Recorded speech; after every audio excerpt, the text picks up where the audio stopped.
Hello, depending on what time you're watching this. Good morning, good afternoon, or good evening. My name is Celeste Duran, and this is my Purpose to Influence Plan podcast. So first off is my purpose statement. My purpose statement is, my purpose is just to live life to the fullest and enjoy every second. To appreciate life more, I want to be able to support my family and enjoy my life with them as well. I want to live a very meaningful life. So for this, it means to me that no matter what I do in my life, it won't be for myself solely, but for my family and future family and God. Yes, I do want to have a good job and I do want to have fun in life, but I don't want to make sure it was for the glory of myself and it wasn't selfish. I want to make sure my future family has a great life because of what I did in my past and present. Before learning about the Naval Academy, I thought about how my family life and future would be and what job I would have to support them. The purpose of my college plans and job plans were to support my future family. But then once I found out that I got accepted to the Naval Academy, my plans for a bright and healthy future were beginning to fall into place. But of course, there were more decisions to be made. How long was I going to stay in the Navy? What about the year requirements for the pilots versus surface? And I thought, what if I wanted a military family, or if I wanted a normal family life? I knew for a fact I wanted a family, but I didn't know if I wanted a military family. I thought long and hard about my decision, and I decided I did not want a military family, which is why I would only want to do 5 years.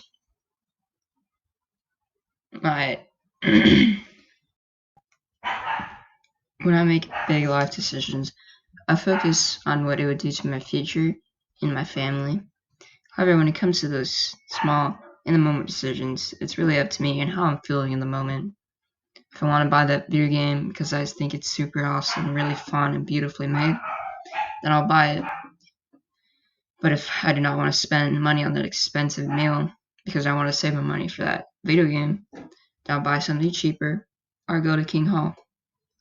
We all come across these types of choices in our day-to-day life. Life is made up of these choices, and when I have a purpose and drive to the decisions I make, then life will be just a little bit easier to handle.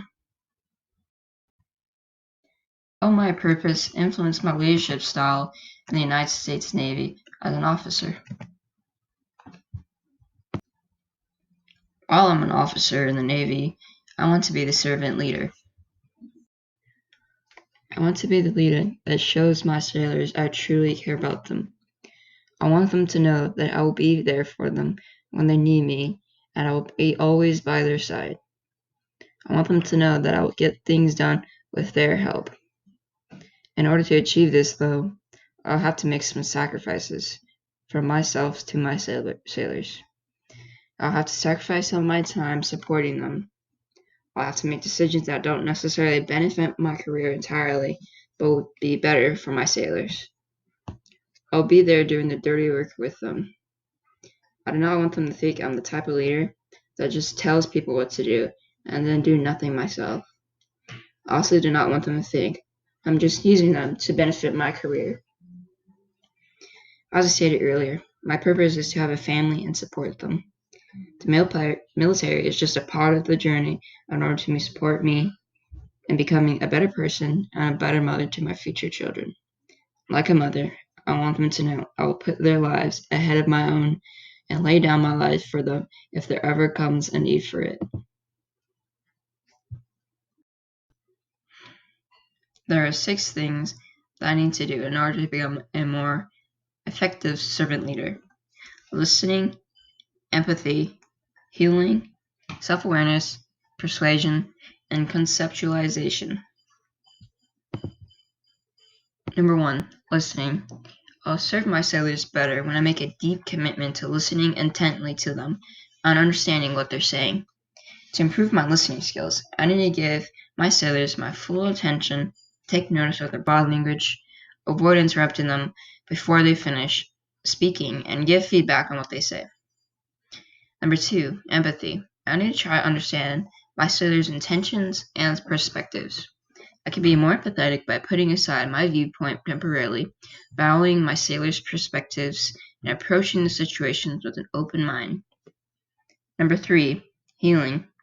This relates to the emotional health and wholeness of my sailors and involves supporting them both physically and mentally. I need to make sure that my sailors have knowledge, support, and resources they need to do their jobs effectively, and that they have a healthy workplace. Then I need to take steps to help them be happy and engaged in the world. Number 4, self-awareness. It is the ability to look at myself, think deeply about my emotions and behaviors, and consider how they affect my sailors and align with my values.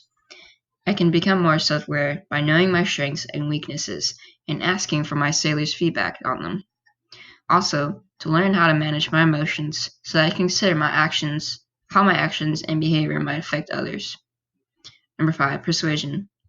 Servant leaders use persuasion rather than their authority to encourage people to take action.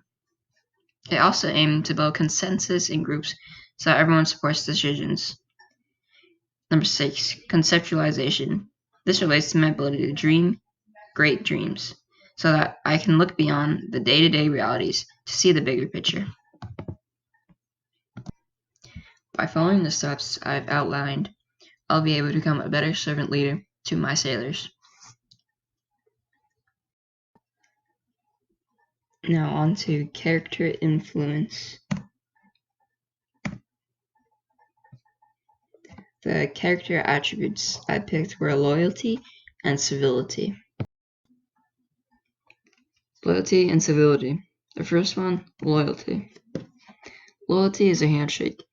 It goes both ways, towards the leader from the subordinate and towards the subordinate from the leader. In definition, loyalty is a strong feeling of support to either person, place, or cause. It's an intrinsic characteristic based on one's emotions and commitment. Loyalty is important when establishing trust with my future sailors. Too often, sailors display loyalty to their officer because they've been taught that they're always right, and that's their way or the highway. I disagree with the mentality of my way or the highway. Some officers abuse their loyal sailors by asking them to do more than others, or making them do things you wouldn't do yourself. Loyalty is not always saying yes. An example of loyalty is when enlisted sailors look to the officer for help and support. However, if help is not provided, the sailors grow frustrated and judge the effectiveness of their leader, resulting in a loss of loyalty. In order for loyalty to be present, the sailors need to feel secure. When officers are aware of their sailors' wants and needs, the sailors are more inclined to be devoted to producing good work. Leadership is a relationship. When there's a personal connection, people are more inclined to go above and beyond, which means loyalty needs to start with the leaders. The power of a leader should never be taken lightly, as you are potentially in control of your sailor's whole life, and you must always respect each other's value of life. Now on to civility. Civility is not to be abused. Civility is defined as an act of showing regard for others by being polite, like the civility you would show in speaking kindly to someone who has hurt your feelings. Many attributes of loyalty correlate with civility. There's still the problem of the my way or highway mentality, and both require trust and respect from both parties. Although civility is hard to execute as a leader because you are almost seen always as right, even when wrong. As a future officer in the Navy, I will need to show civility to my sailors as well as they show me civility. I will not abuse the civility of my sailors and use it to degrade them or disrespect them as human beings. There have been many news stories of officers abusing their power and not showing civility to their sailors. An example is a captain yelling and degrading their sailors, or making them walk their dog as if the captain owned the sailor. As a future generation of officers in the Navy, I will hold myself accountable for my actions and respect all my future sailors as human beings who I'm trusted to lead. Now on to future influence. For future influence, I have my future goals in personal life, youngster summer, and upper class years. First one is personal life. I need to improve my social skills and my socialization with other people. It takes me a while to get used to people and become friends with them. I'm constantly trying to improve this, but at the same time, while it does take longer, the bonds I make with my friends are a lot stronger. I've been shy for most part of my life, but I was able to overcome my shell. It took me most of middle and high school to fully be myself and overcome my shell. Although I'm not perfect, I have made significant improvement every year. I need to improve this because I want to be able to make more friends at the academy and be able to connect to my future sailors. I also do not want to struggle with my communication with my future children, as that will lead to many troubles. And again, leadership is a relationship, so if I can't communicate in a relationship, then it's bound to fall apart. Now on to youngster summer. I want to learn about the lives of the people I will lead. I want to learn everything about enlisted life, since they will be the people I will lead in the future. I want to learn how I should interact with them. I want to know their opinion of a great naval officer. But since we're pretty isolated as plebes at the academy, we don't get much fleet exposure. Because of this, I want to make the most out of my cruise. I do not want this training to go to waste. I think real-life fleet exposure is the best way to train the future officers at the Naval Academy. I'm actually really excited to go on my ship and learn about enlisted life and explore the ocean. But I don't know if I'm able to do so due to this outbreak, but it would be very exciting to go. And on to the upper class years. I mainly want to help my plebe, to be a source to them, and also help my classmates and company mates. I want to be the source for all the plebes, if they ever need help anytime during the AC year. I was not the greatest plebe in the fall. I struggled a lot, and I was at the bottom for peer rankings. I do not want my personal plebe to go through that same struggle, or any of the other plebes in my company. So I want to be able to support them through anything and everything they need.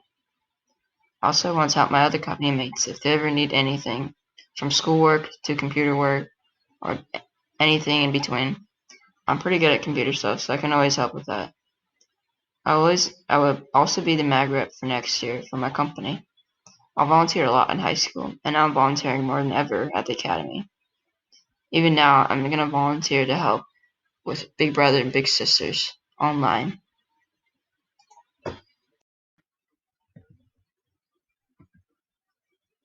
Thank you for listening/watching my Purpose to Influence plan. It was fun making this. Have a great day.